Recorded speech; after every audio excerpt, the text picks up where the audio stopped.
Today is a sunny day in August, and I'm on the south bank of the River Thames in London. My daughter wanted to see the Globe Theatre, and my YouTuber brain kicked in.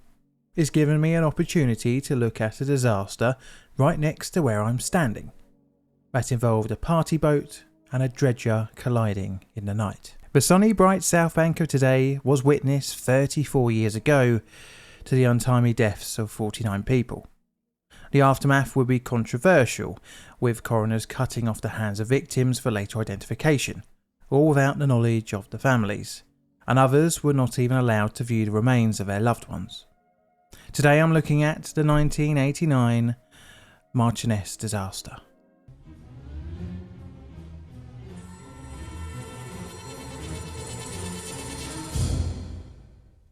Now our story involves two boats, one with a very interesting history pre-disaster and the other one a little bit more crashy. I'll start with the tragedy's namesake, the Marchioness. She was built in 1923 by the company Salter Brothers of Oxford. The firm had a long history of constructing pleasure vessels going back to the 1850s. The boat was built for Joseph Mears, who, as a side note, had a pretty interesting life. He was one of the founders of Chelsea Football Club. He was also for a while the mayor of Richmond. He also was the owner of a group of cinemas and the owner of Joseph Mears Launches and Motors Limited. The Marchioness was designed to live on the Thames as a pleasure boat, boasting a size of 85.5 feet long and 14.5 feet wide at the beam, and measured 46.19 gross tons. In 1935, her owner Joseph Mears passed away, but the vessel continued to work the Thames, all the way up until the outbreak of the Big Unfriendliness, also known as the Second World War, in 1939. She was requisitioned during this time by the Thames Hospital Emergency Service, where in 1940 she would find herself part of the little ship's flotilla that participated in the Dunkirk evacuation. Post-war, she was sold to the successor company, the Thames Launches Limited Company. She worked the Thames for another 33 years until another sale in 1978 to Tidal Cruises Limited, again for pleasure work along the River Thames. She was registered to Lambeth Pier, Albert Embankment, London SE1, and her first few years at her new owners would involve an extensive overhaul. This increased her covered accommodation by providing an upper and lower saloon. The upper section rose higher than the wheelhouse and inhibited vision to the aft of the vessel. Not ideal, but acceptable. She was also noted to steer well. So after her rebuilding in 1981, she set sail on the brown murky waters of the Thames, allowing parties and sightseers to gawp at the bridges and the river banks of London. The other boat in our story is an aggregate dredger called the Bowbelle. She was made in 1964, and much like the Marchioness, she was designed for use on the River Thames. As such, her design allowed her to pass under the river's bridges by having a lower than usual superstructure. This could be known to reduce visibility when trimmed at the stern.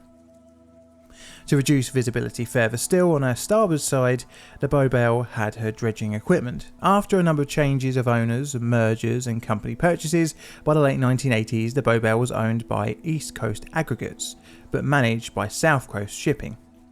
The Bowbelle wasn't shy of a bump or two.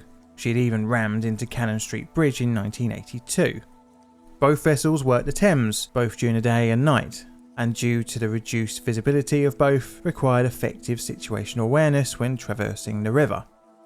And as such, we now move on to the fateful night of the 20th of August 1989. The disaster. It's just after midnight on the 20th of August 1989, and two boats are getting ready to travel along the Thames. The Marchioness is boarding around 130 people.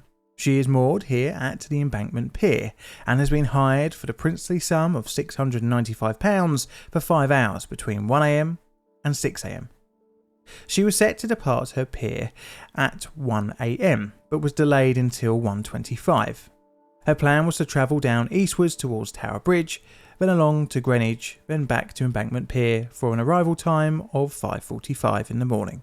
The Bowbelle was departing her pier at 9 Elms, around here on a map, and this was at 1:12 in the morning.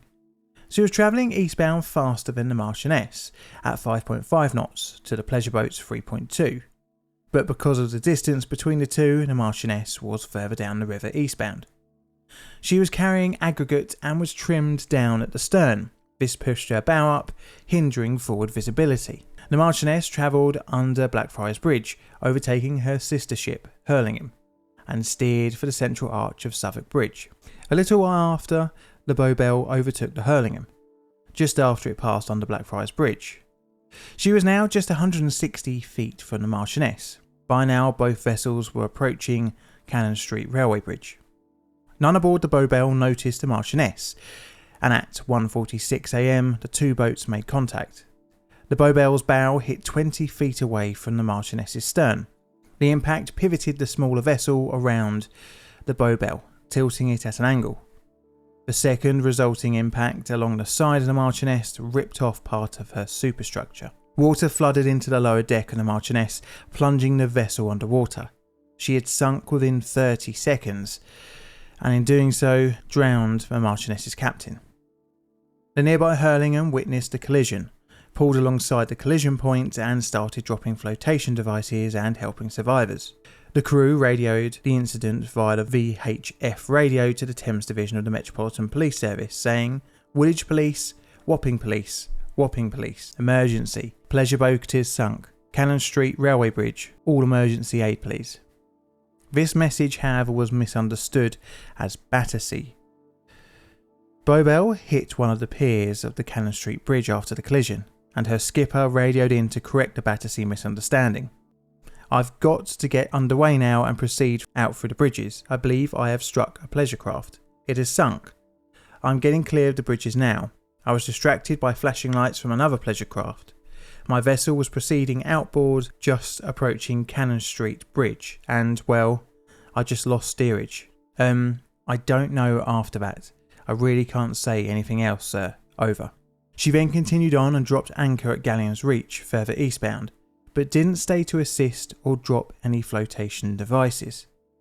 Some 28 survivors made it aboard the Hurlingham, and police launches rescued around half of the total survivors from the river. Some even managed to swim themselves to the riverbanks. Half an hour after the collision, a major incident was declared on the River Thames. At the same time, the police's body recovery team was sent to the collision scene, with the first body being recovered at 6:50 a.m. The police station at Wapping acted as a holding point before being sent to a mortuary in Westminster. By the afternoon of the 20th, the Marchioness wreckage was located and quickly lifted. The wreckage was then moored up on the north bank of the Thames. Bodies would keep on showing up for several days. To not cause distress from viewing bloated bodies, Paul Knapman, the coroner for the City of Westminster, decided to not allow identification via family, instead opting for fingerprint identification. However, in some instances, it was decided that the hands of the victims needed to be removed. In total, 25 pairs of hands were removed. No records were kept of the removal. However, most of these victims would actually be identified by other means. The rather gruesome affair didn't really seem to follow any established guidelines. The Marchioness was removed from her mooring 4 days after the collision and was towed down to Greenwich for scrapping. In total, 49 people had died in the disaster. But how did the disaster happen in such a well-known and well-traversed section of water?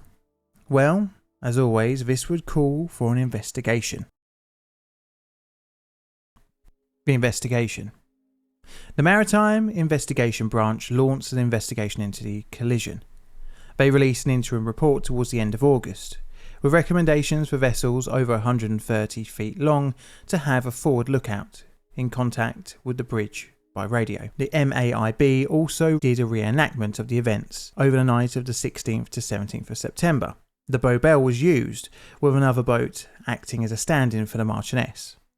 However, no second pleasure boat cruiser was used, and the stand-in didn't have any disco lights or music, thus making the reenactment a little bit inaccurate.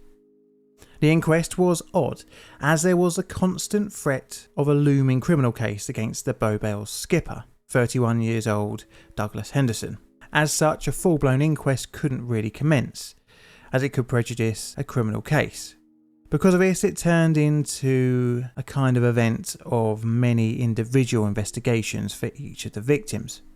On the 26th of April 1990, the Director of Public Prosecutions finally stepped in to stop the inquest. The case against the captain opened on the 4th of April 1991 at the Old Bailey.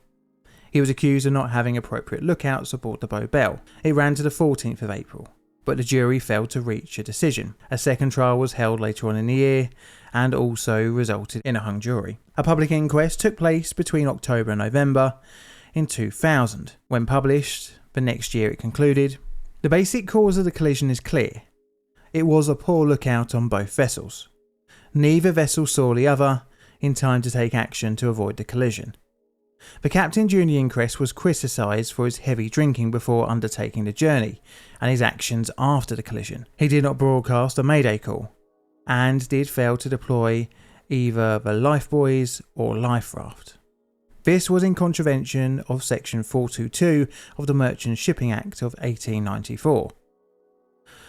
The compensation side of things for the victims' families was pretty rubbish, ranging from £3,000 to £190,000 per person. But that's the UK for you. Compensation is usually only issued in the case of significant financial strain on the victims' families. And because most of the people involved were young and thus didn't have very well established careers or salaries, many of the victims' families received pretty much nothing in terms of compensation. But what of the Bowbelle? Well, she too would find a life under the water when in March 1996 she broke in two and sank off Ponta del Sol, Madeira, with her crew taken with her. And that's the story of the Marchioness disaster. Probably most of the people here don't even realise a tragedy happened. Time has moved on, but sadly for those lost in 1989, they're frozen in time. This is a Plain Difficult production. All videos on the channel are Creative Commons Attribution Share Alike licensed. Plain Difficult videos are produced by me, John, in a currently very warm corner of southern London, UK.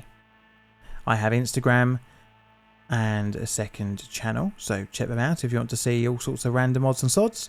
I also have Patreon and YouTube members, so thank you very much for your financial support, and for the rest of you who tune in every week to watch me talk and listen to my videos. And all that's left to say is thank you for watching, and Mr. Music, play us out please.